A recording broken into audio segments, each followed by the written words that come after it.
चलिए आगे देखते हैं। असल में फ़ोन आ गया था, फ़ोन आने की वजह से वीडियो पूरा रुक गया था। हम पूरा करते हैं। चलिए आगे हम लिखते हैं ताप। नहीं, अगर उससे शुद्ध से लिखना चाहते हैं तो सतलज ना देवी पा लंबाई लिख दिया। चलिए अच्छे ताप। अगला है ताप।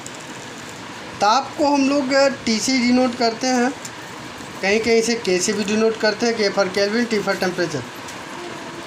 इसका एसआई मात्रक होता है डिग्री सेल्सियस या केल्विन, दोनों ही इस्तेमाल करते हैं अपनी अपनी आवश्यकता के अनुसार। और इसे फ़ारेनहाइट में भी करते हैं, बशर्ते से डिग्री सेल्सियस मेजर किया जाता है, ये दोनों नहीं। फिर उसके बाद आता है ज्योति तीव्रता। ज्योति तीव्रता, ज्योति तीव्रता, ज्योति तीव्रता का डिनोट करते हैं सीडी से। इसका मात्रक भी कैंडिला होता है। मात्रक इसका कैंडिला क्या होता है? कैंडिला। ज्योति तीव्रता के बाद आपका आता है विद्युत धारा। विद्युत धारा, विद्युत धारा को कैपिटल आई से डिनोट करते हैं। इसका मात्रक होता है एम्पियर, AMP, या तो कैपिटल ए लिखते हैं। विद्युत धारा के बाद आ गया आपका द्रव्यमान। द्रव्यमान को कैपिटल एम से डिनोट करते हैं। इसका ऐसा ही मात्रक kg होता है। उसके बाद पदार्थ की मात्रा। पदार्थ की मात्रा, पदार्थ का मात्रा इसको मोल लिखते हैं और इसका मात्रक भी मोल ही होता है। चलिए, पदार्थ की मात्रा का जो डिनोशन होता है मोल, उसका मोल, इसका मात्रक भी मोल ही होता है। सही मात्रक। ये हो गए हमारे सिस्टम। उसके बाद 2-3 सिस्टम हमने और बताया था, जैसे आपका MKS बताया था, CGS बताया था, फुट, पाउंड, सेकंड बताया था। देखिए सेंटीमीटर, ग्राम, सेकंड, ये बताया था।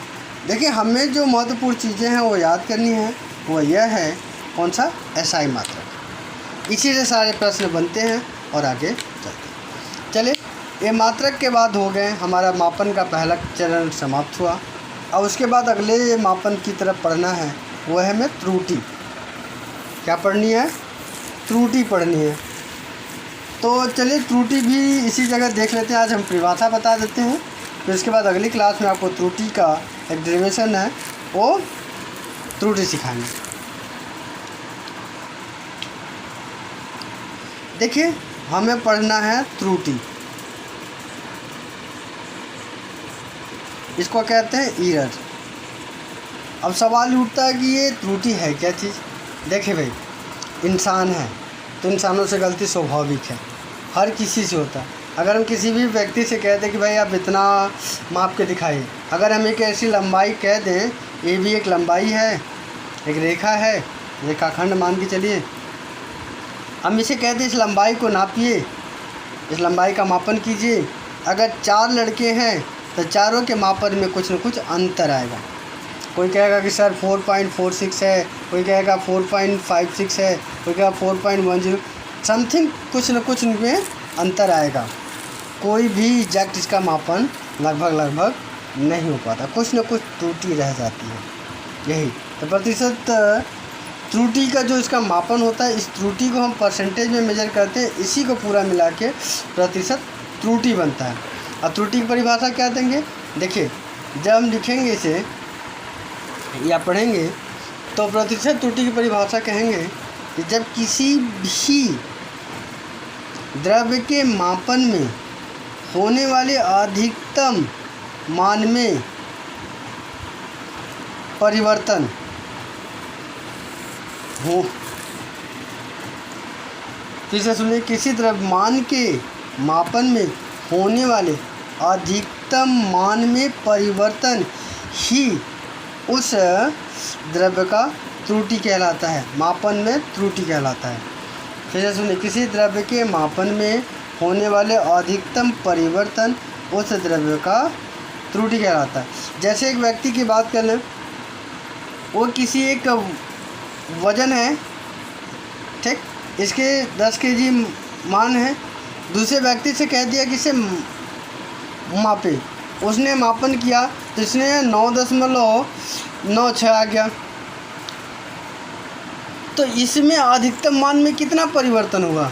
तो 10 में से अगर 9.96 घटा दें तो 0.04, इतना kg का परिवर्तन आ गया। यही हमारी त्रुटि हो जाएगी। मतलब कि मापन करते वक्त किसी भी जो औसतता मान होता है, उस मान में जितना अधिक से अधिक कमी हो जाए, बेसी हो जाए, उस चीज़ों को या तो कमी हो जाए या तो वृद्धि हो जाए, ये भी एक मापन के अंतर्गत आता है, मापन के अंतर्गत आता है। लेकिन ये जो गलती हो जाती है, ये जो त्रुटि है, इसी गलती को ही हम लोग त्रुटि कहते हैं। इसमें 2 तथ्य हैं, एक पहला तथ्य जो ये है और एक तथ्य यहाँ पर है। ये जो हो गया, इसमें प्रमाणिक मान कहते हैं। क्या कहते हैं? प्रमाणिक मान कहेंगे, और इसमें हो जाएगा प्रायोगिक मान। प्रायोगिक मान, एक प्रमाणिक मान और एक प्रायोगिक मान, ये 2 चीज़ें। अब सवाल ये उठता कि प्रमाणिक मान और प्रायोगिक मान क्या होता है। तो चलिए, इसके अगली क्लास में हम आपको प्रतिशत त्रुटि के विषय में पूर्णतः बताएंगे। अभी तो केवल ऊपर से हल्का सा जानकारी दिए हैं। अगली क्लास जब होगी, अगली क्लास में आपको हम इसके विषय में पूर्णतः बताएंगे और समझाएंगे कि त्रुटि क्या है और प्रतिशत त्रुटि क्या है, इससे होने वाले क्या नुकसान है और क्या लाभ है। हालांकि कुछ होना तो है नहीं,